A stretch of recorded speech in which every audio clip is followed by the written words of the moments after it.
প্রতিদিন মাছের মাথা দাস আমার প্লেটে, আজ মাছের মাথা ওর প্লেটে কেন? কি ও রাজা বাদশার পোলা, মাছের মাথা ছাড়া কি ও ভাত খেতে পারে?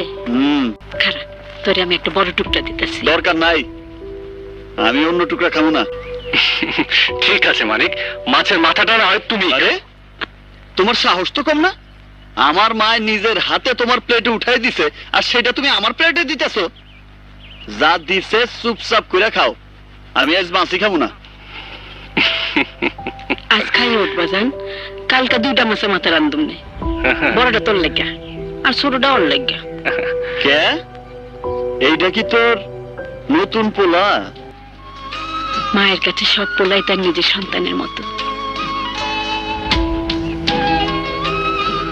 তাহলে আর কি মুরাদ, আজ থেকে তাহলে মা ডাকা শুরু করে দাও।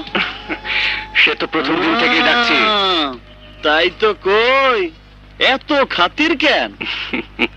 মা, তুই নতুন পোলা পাইয়া আসল পোলারই ভুলে গেলি? তা এখন থেকে কি মাছের মাথার মতো সব আদর ওই দিকেই যাইবো? কি কস? পোলাটা জীবনে কোনোদিন মায়ের আদর পায় নাই।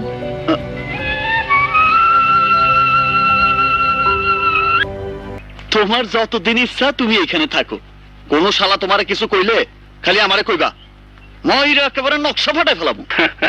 আরে থাকবো তো অবশ্যই, কিন্তু শুধু বসে না। কাল থেকে তুমি যে কাজকর্ম করবে